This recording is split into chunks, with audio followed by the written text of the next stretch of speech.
चलो, retrospective GST ruling. तो यहाँ तक हम समझ गए कि एसआईआर आ जाने से पॉलिटिकल पार्टीज ने हंगामा थोड़ा ज़्यादा किया, अल्टीमेटली सुप्रीम कोर्ट पहुँचे। हम लोग यही मानते हैं वो लास्ट रिजॉर्ट है। जब आपको जजमेंट कहीं, जब आपको फाइनल कहीं जस्टिस चाहिए होगा तो आप सुप्रीम कोर्ट ही मैक्सिमम पहुँचते हैं। सुप्रीम कोर्ट ने कह दिया, जो किया गया वो सब ठीक किया गया। थोड़ी बहुत कमियाँ सिस्टम में रही होंगी, आने वाले टाइम के अंदर कमियाँ दूर हो जाएंगी। हाँ, ये कि जेन्युइन वोटर्स में बाहर नहीं होने चाहिए और इसमें इलेक्शन कमीशन को अथॉरिटी नहीं है कि किसी को भी वो नॉन सिटीजन डिक्लेयर कर दे। और इसके साथ साथ इलेक्शन कमीशन जो है ऑथोराइज है इन सब काम को करने के लिए। हाँ, कुछ इश्यूज हैं वल्नरेबल सेक्शंस को, उनको जो है उसको एड्रेस किया जाना चाहिए। नेक्स्ट न्यूज़ हम लोग आगे पढ़ते हैं, that is retrospective GST ruling threaten online gaming sector. हम लोग आर्टिकल 20 के अंदर पढ़ते हैं कि सरकार फौजदारी केस के अंदर यानी कि क्रिमिनल केसेस के अंदर रेट्रोस्पेक्टिव लॉज नहीं बना सकती, बट सरकार, government, executive, council of minister retrospective laws बना सकती हैं जहां पे केस दीवानी आ जाता है, जहां पर मामला पैसे से जुड़ा है। अब रेट्रोस्पेक्टिव का मतलब क्या है? रेट्रोस्पेक्टिव मतलब ये कि आज जो लॉ चल रहा है आप बैक डेट में जाके उनके ऊपर लॉ लगा सकते हैं, टैक्स लगा सकते हैं, फाइन लगा सकते हैं, या और किसी भी तरह का जुर्माना जो है, ड्यूटी है, आप इम्पोज कर सकते हैं। अब सरकार ने 2023 के अंदर गेमिंग एक्ट को रेगुलेट किया था और उसके बाद गवर्नमेंट की तरफ से कहा गया उससे पहले भी जितनी गेमिंग कंपनीज थी उन सब के ऊपर उन्होंने टैक्स लगाए और टैक्स में कई कंपनीज को 40-40 हज़ार करोड़ रुपए का टैक्स का जो बिल भेजा गया, जीएसटी कलेक्शन का बिल भेजा गया। ऑब्वियसली इस केस में वो सुप्रीम कोर्ट पहुंचेंगे, बड़े लोग हैं, अमाउंट बहुत बड़ी है और बड़े बड़े वकील किए जाएंगे, आउटपुट जो भी निकलेगा वो एक अलग एस्पेक्ट है। बट अब गेम की कई सारी कैटेगरीज हैं, अपने सिस्टम में कई सारे फ्लॉज थे। उसमें कुछ गेम्स ऐसी थी जो स्किल बेस्ड थी, कुछ गेम थी जो लक बेस्ड थी। अब स्किल बेस्ड गेम के अंदर अगर आप रमी खेल रहे हैं या ताश के पत्तों के साथ, अब मैंने नहीं खेली ना मुझे पता है कैसे होती है कैसे नहीं, रमी खेल रहे हैं तो उसको वो स्किल मानते हैं कि ताश खेलना जो है एक स्किल होता है और आदमी वही जीतेगा जिसके पास स्किल होएगा।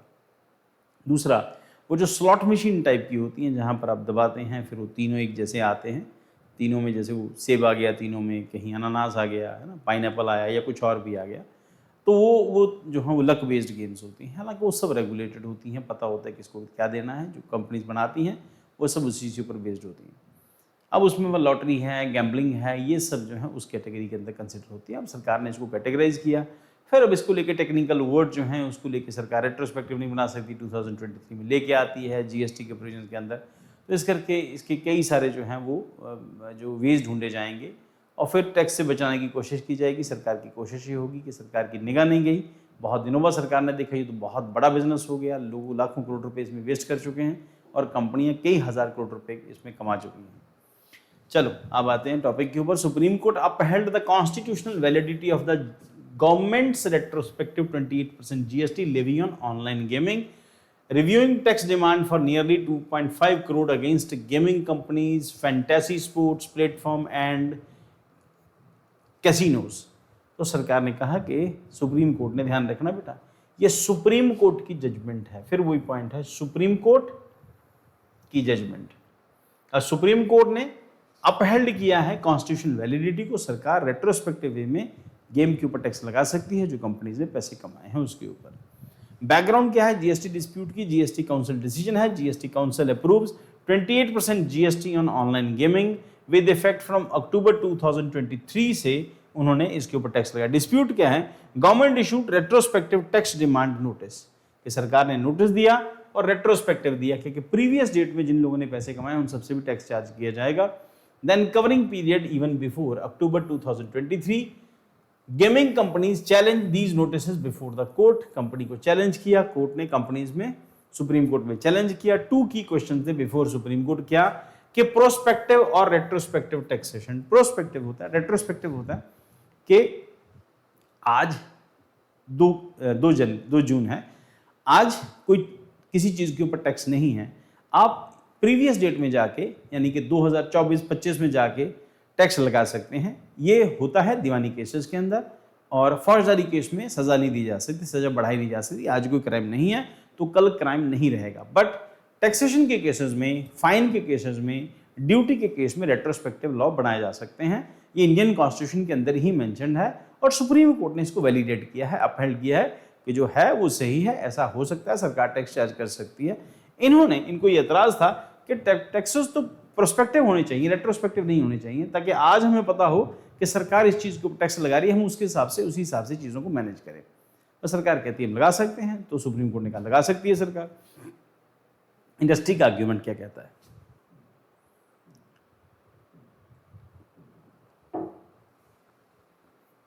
The 2023 GST amendment introduced a new legal framework, therefore taxation should apply only prospective। उन्होंने कहा कि आप सिर्फ प्रोस्पेक्टिव लगा सकते हैं। सुप्रीम कोर्ट का व्यू कहता है the amendment were merely classificatory, they clarified existing laws rather than creating new law। Result क्या हुआ? Retrospective application was upheld। Indian constitution का प्रोविजन है कि आप लगा सकते हैं। जीएसटी और जीजीआर, जीजीआर का मतलब है gross gaming revenue, GST on GGR और full face value. Industry argument क्या कहते हैं? Tax should be impose only on gross gaming revenue. हमने जितना रेवेन्यू कमाया है, पैसा कमाया, उसके ऊपर टैक्स होना चाहिए। आप पूरी की पूरी सिस्टम पर टैक्स लगा रहे हैं। अब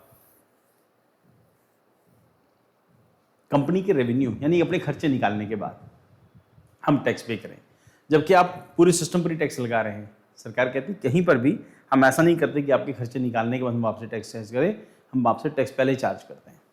देन मीनिंग क्या है? Platform commission, service fee earned bye gaming company and not on entire amount deposited by the player. तो प्लेयर ने आपको 100 रुपये जमा कराया था, कंपनी के है हमारा ये खर्चा हो गया, सर्विस फीस इतनी हो गई, ये इतना हो गया, इसमें से निकालने के बाद सरकार कह रही ना, अगर आपको कस्टमर ने 100 रुपये दिया है, इस पूरे 100 रुपये के ऊपर 250 रुपये 28% टैक्स लगेगा। कंपनी कहेगी ना जी हमें 50% ही बचा है, इसमें से 50% हमारा खर्चा हो गया, ये वो करने में, इस 50% के ऊपर आप 28% लगाओ। सरकार बोली ना, इस पूरी अमाउंट के ऊपर जो आपको पे की गई है उस पूरी अमाउंट के ऊपर टैक्स लगेगा। सुप्रीम कोर्ट की पोजीशन क्या कहती है? GST will be levied on full face value on bets and contest entry amount। The court also held real money games involving uncertain outcomes may be treated as betting or gambling for GST purpose irrespective of skill element की जगह के ऊपर आप जो real money games हैं जिसमें पैसा लगता है, सरकार उसको, सुप्रीम कोर्ट ने उसको बैटिंग और गैम्बलिंग की कैटेगरी में कंसिडर किया। मेजर कंपनी से जो इफेक्ट हुई है, ड्रीम 11 है 40,000 करोड़ रुपए का उसके ऊपर जीएसटी बिल आया, गेम्स क्राफ्ट है 21,000 करोड़ है, डेल्टा कॉर्प क्रिकेट 23,204 करोड़ रुपए, इन सब के ऊपर ये जो जीएसटी लगाया गया है। सेक्टर वाइड लाइबिलिटी क्या कहती है? अप्रॉक्सीमेटली 2.5 लाख करोड़ रुपया यहाँ पर टैक्स इकट्ठा हो सकता है। द प्रॉग एक्ट 2024 यानी कि promotion and regulation of online gaming act 2025, ये रिसेंटली जो आया, हम लोगों ने फुल डिस्कस किया था। ऑब्जेक्टिव क्या है? Government cited concerns relating to national security, money laundering, terror financing.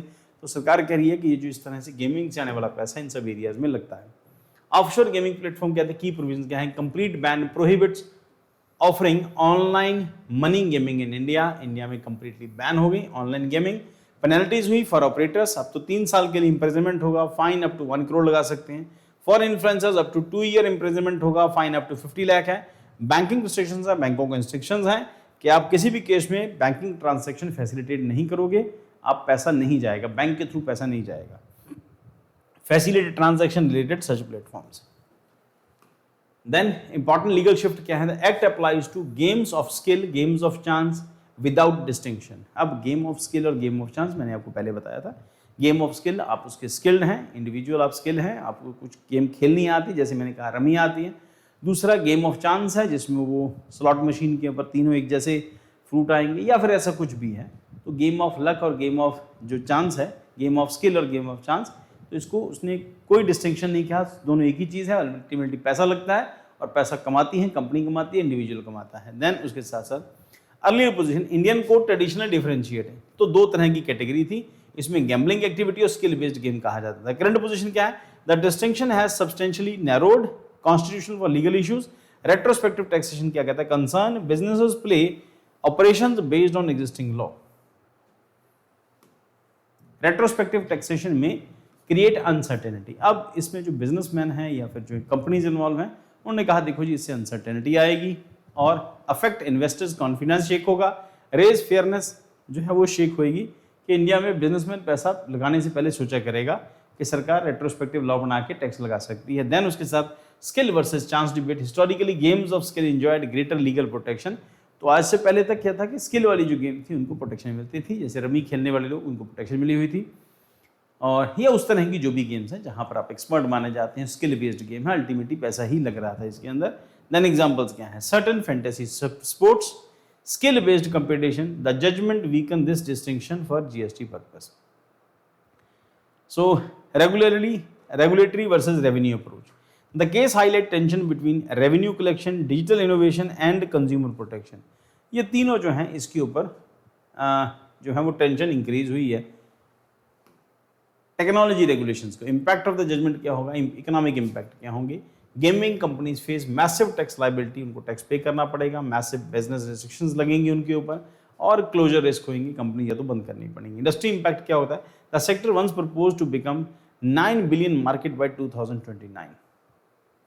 The sector once projected to be, तो ये माना गया था कि 2029-30 तक आते आते ये 9-10 लाख करोड़ रुपए का ये बिजनेस हो जाएगा। देन फेसेस सीवियर अनसर्टेनिटी, इसका मतलब ये कि इंडिया में ऑनलाइन गेमिंग को अल्टीमेटली बैन कर दी। कई सारी कंट्रीज में चलती है, इंडिया में अब बैन है ये। रिकवरी चैलेंज क्या है? Despite legal victory, actual tax recovery में be difficult because many firms have shut operations, company ने काम करना ही बंद कर दिया। Several diversified into the other sector, दूसरी सेक्टर में चले गए। Tax demand exceeds cumulative revenue for some companies, उनकी कुल रेवेन्यू से भी ज्यादा ये टैक्स चार्ज कर दिया गया है। Next conclusion, the judgment is signified at the intersection of taxation, digital economy, constitutional law, technology regulations. While it strengthens the government taxation power, it also reviews debates on retrospective taxation, regulatory certainty, and the future of India's digital gaming ecosystem. तो कुल मिला के India के economic जो system है, gaming system है, India का future जो है उसके ऊपर थोड़ा थोड़ा इम्पैक्ट जाएगा। सो आज की क्लास में इतना ही करते हैं और इसको आगे कंटिन्यू करेंगे। आपको इसको ध्यान में रखे, कॉन्स्टिट्यूशन को ध्यान में रखे, बिकॉज हम लोगों ने कॉन्स्टिट्यूशन स्टार्ट किया है, उसको ध्यान में रख के आपको इसको प्रिपेयर करना है और आपको इसके जो हैंड नोट्स बनाने हैं। सो आज की क्लास में इतना ही करते हैं, कल मिलेंगे, कल कंटिन्यू करेंगे। Thank you for joining. हो सकता है कि इसके बाद एक क्लास में और करें।